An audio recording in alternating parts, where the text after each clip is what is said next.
Good morning and welcome to the Grim. I'm your host, Kristen. On today's episode, we'll be opening the gate and entering Medfield State Hospital Cemetery, located in Medfield, Massachusetts.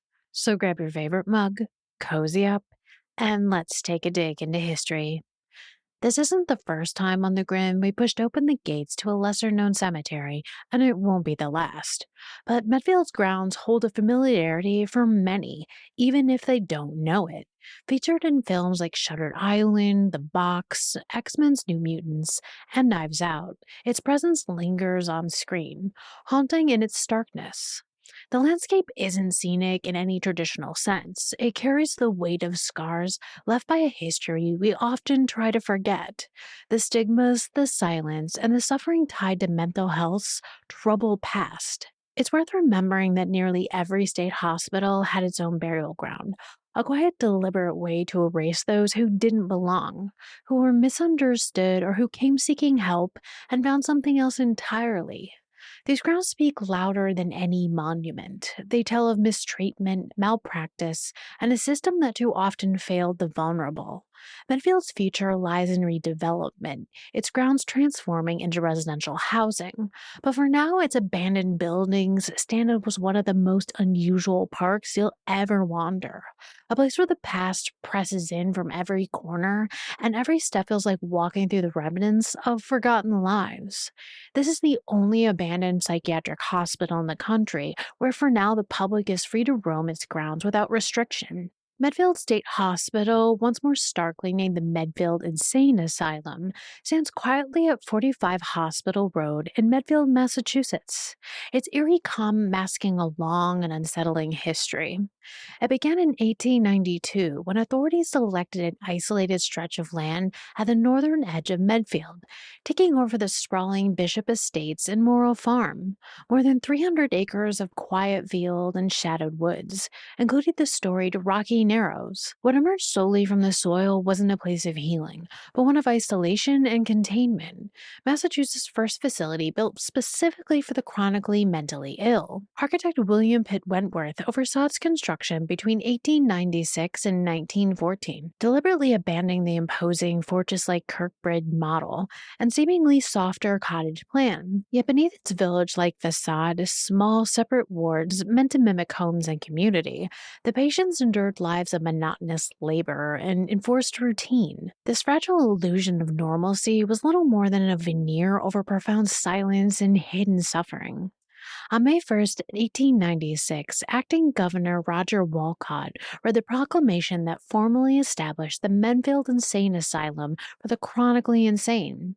Only half the buildings were complete when the first 120 patients arrived, transferred from Taunton, Danvers, Northampton, Westboro, and Austin Farms.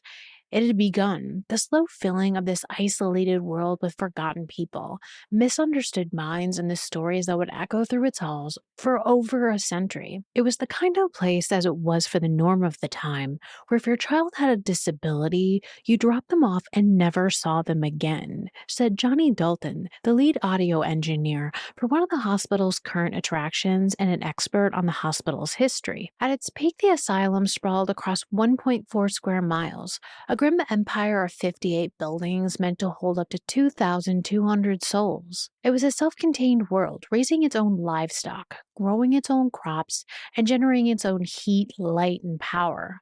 Cut off from the outside as if forgotten by time, water, a necessity for life, became a quiet struggle. The hospital's 20 wells along the Charles River ran dry too quickly. A solution was found in Sherborne's Farm Pond, and a pipe was laid to siphon its lifeblood directly to Medfield. For over a decade, the hospital drank deeply from it until it drained the pond nearly dry. By 1910, new wells were dug off of Harding Street and a pumping station was built. The new system delivered over 300,000 gallons a day, double what the asylum required. Water now flowed freely, even hope did not. In 1914, it was rebranded as the Medfield State Hospital, but a new name couldn't scrub the shadow of what had come before. In 1918, the Spanish flu tore through the hospital's wards, claiming lives and tightening the grip of despair, exasperating the already grim conditions within its walls. The Spanish flu's impact on Medfield State Hospital mirrored the broader devastation experienced across Massachusetts. In nearby Boston, the epidemic claimed over 3,500 lives by mid October 1918. Health officials implemented measures such as closing schools, theaters, and other public venues to curb the spread, but the virus continued its deadly course. This harrowing chapter in Medfield State Hospital's history underscores the vulnerability of institutional settings during pandemics and serves as a somber reminder of the profound challenges faced during the 1918 influenza outbreak. The Spanish flu of 1918 didn't discriminate, but within the walls of Medfield State Hospital, it found a population particularly vulnerable. Forgotten souls living in overcrowded wards, cared for by an already overworked and thinning staff. The hospital, already a place of silence and routine, descended into something colder and heavier. The virus struck hard. Records say that 308 patients and 95 staff members were infected. Of those, 55 patients and 5 workers died. Although one wonders how many stories went unrecorded, how many final breaths were taken in shadowed rooms, unnoticed until the stillness gave them away. There were days when more than 75 staff members were too ill to work, and patients became almost non existent. Graduate nurses from surrounding hospitals were rushed in, called upon to do whatever they could, but it wasn't enough. The disease moved fast, leaving sunken eyes and bloodied handkerchiefs in its wake. Hallways, once filled with a drone of routine, now echoed with coughing fits and low groans from the dying. Before the outbreak, those without family were buried quietly in Medfield's Vine Lake Cemetery nearby in unmarked graves. But the death toll during the flu became too much and too fast. The town grew uneasy. The state was urged to find another way, and so it did, carving out a corner of land near Charles River on the hospital's own grounds to serve as a final resting place. Thus, the Medfield State Hospital Cemetery was born. The cemetery would come to hold the remains of 841 former patients, many of whom had no family to claim them or means to be buried elsewhere. The graves were originally marked with only small numbered metal markers, offering no names, just digits, located less than a mile from the main hospital. For decades, the cemetery at Medfield State Hospital was a place of silence. Grass grew tall, markers rusted, and the names of the dead, if they had ever been spoken at all, were lost to time. No headstones marked their final resting place, just cold stamped numbers on small metal stakes driven into the earth like forgotten page numbers in a book no one wanted to finish. The field wasn't hidden, but it was ignored. Rumor took the place of memory. The 841 souls buried there lay nameless, their lives erased by neglect and the weight of stigma. This was how society chose to end the stories of the most vulnerable, with the numbers instead of names and silence instead of mourning.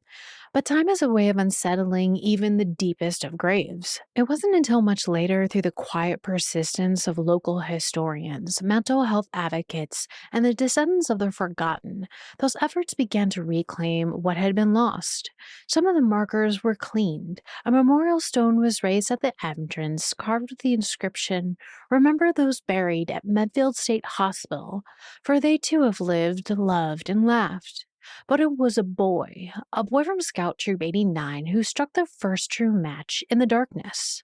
A part of his Eagle Scout project, he sifted through decades of hospital records, matching numbers to names, names to dates, stories to silence. What had once been a ledger of the lost became a list of the known. One by one, the dead were restored, not to life, but to identity.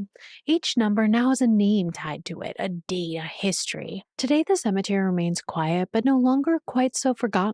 The number markers are still there, and the memorial stone stands watching over them. It's a place of reverence now, if still uneasy. The air feels heavier here, though. The trees don't seem to move the same way, and the wind, when it does come, carries something with it. Because this is not just a cemetery, it's a record of how the world once turned its back on the broken, the misunderstood, and the unwanted. And though the hospital grounds are now open from dawn to dusk, most visitors don't wander this far. Viewers don't understand what they're walking past or why the cemetery was even established.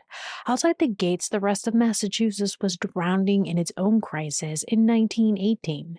But inside Medfield, the isolation was absolute. No family visits, no farewells, just the cold hands of orderlies and the steady ticking of clocks that didn't care who died, making the cemetery feel grimmer to many once they know the truth behind it. Over the course of its existence, Medfield State Hospital mirrored the shifting tides of mental health care in America. By the 1930s, it evolved into a teaching facility, partnering with Tufts Medical Center to offer hands on training for medical students. But the years that followed brought more than just bodies, they brought bruises, blood, and disease. According to the Historical Society, reports of beatings surfaced alongside the formation of a prison camp on the grounds, where inmates from the Charleston jail were held like ghosts within the system. Justice was swift in some cases, prosecution for assaults were recorded, but the pain ran deep and wide. Stories rarely made the headlines, they were scribbled into reports passed quietly through the halls or buried beneath official language. But the truth, like the dead, has a way of lingering. Listeners, before I continue, I need to advise in the next few minutes we'll be recounting suicides and some disturbing content. Please note that this episode in the next few minutes contains depictions of violence that some people may find disturbing. If you find yourself squeamish, I advise not listening ahead or skipping to the next chapter. If you or a loved one is struggling with mental health crisis, call or text 988 to connect with the 988 Suicide and Crisis Lifeline, a free confidential service providing 24/7 support. One morning, a body was found at Medfield State Hospital. Cold, still, and grotesquely mutilated. A patient dead by his own hand, his neck nearly severed by a safety razor. There was no note, no farewell, just blood, silence, and the unmistakable finality of despair. It wasn't the first, and it wouldn't be the last. Another patient a few months later chose the rope. They found him hanging in one of the wards, his body swaying gently, as if rocked by the ghosts that kept him company. The cause of death was clear, the cause of suffering less so. The hospital continued as it always did, grinding forward on the bones of those it failed. Even outside its gates, the fractured showed. A man was found drunk and unconscious in a doorway on North Street. Just another lost soul, it seemed, but he wasn't a patient. He was an attendant, a man meant to care for others, now broken by the very place he served.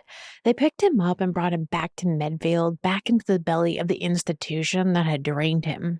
These weren't just incidents, they were echoes, quiet confirmations that the suffering behind those red brick walls didn't stop at the patients, it seeped into everyone. Staff, caretakers, witnesses, no one was left untouched. By 1938, the walls had grown colder. Electroshock therapy was introduced, jolting patients into silence beneath the guise of progress. Lobotomies, too, became routine, a crude, chilling procedure that left many emptied of themselves. Medfield had become a place not of recovery, but of control. Records show a minimum of 4 patients per week passing away routinely. By the 1940s, Medfield State Hospital had begun to collapse under the weight of its own design. What was once a sprawling, self-contained world of order and silence had become overcrowded and understaffed. Its systems buckling as World War II pulled its doctors, nurses, and attendants away from its halls. The corridors filled with more patients than hands to help them. The wards, once rigid in routine, frayed at the edges. But in the midst of this decline, a glimmer, faint and uncertain, happened. Under the guidance of Dr. Harold Lee, new psychiatric drugs and progressive treatments were introduced. The age of permanent warehousing gave way to a cautious hope. Some patients were stabilized, others discharged, and the community-based mental health clinics began to rise in surrounding towns like Wesley and Quincy. For the first time in decades, the asylum showed signs of evolution. The 1950s brought psychotropic medications that changed the very shape of psychiatric care. With these pills came massive discharges, some patients walking free after years inside, others simply vanished into outpatient programs. By the 1970s, Medfield's population had dwindled to just 150. The once teeming empire of the forgotten had grown quiet. Talks of closure began and the institution's purpose seemed to evaporate. In 1994, the hospital was added to the National Register of Historic Places, a distant clinical gesture of remembrance. No restoration, no redemption, just a name on a list. By April 2003, the final doors were shut. The lights went out and the wards were emptied, sealed, and left to the silence they had always known. The voices that had once echoed here, some in anguish, others in confusion or longing, completely faded. For a brief time, tours were offered up until 2020. The public could walk the grounds and glimpse what remained. But then came another plague. COVID-19. Unlike the Spanish flu of 1918, there were no patients here to fall ill, no nurses collapsing at bedsides, only emptiness. This time the disease didn't kill within these walls, but it still left a mark. The gates closed again, this time to protect the living from the memories of the dead. Today, the grounds are restored, their paths cleared, and open from dawn to dusk. People stroll unaware or unwilling to ask what lies beneath their feet. Buildings remain locked, off limits, but not forgotten. Medfield State Hospital has been called many things: historic, condemned, preserved, but more than once it's earned the title of the creepiest places in the Bay State, and it's not hard to see why. Wandering through the grounds long enough and something begins to press in. Visitors speak of ghostly figures glimpsed through shattered windows, faces or silhouettes in buildings that haven't had electricity in decades, yet lights flicker within them all the same. There's no power running through these halls, but something pulses in the dark, something that doesn't want to be forgotten. Footsteps echo behind solitary walkers, always just behind, always out of reach. Some turn and find no one, others don't turn at all. The hospital's haunting presence drew Hollywood to its doorstep. The new Mutants, a cursed production in its own right, filmed here. Director Josh Boone didn't mince his words. Literally every single person on my crew had weird things happen. The crew, hardened professionals, refused to walk to their cars alone after nightfall.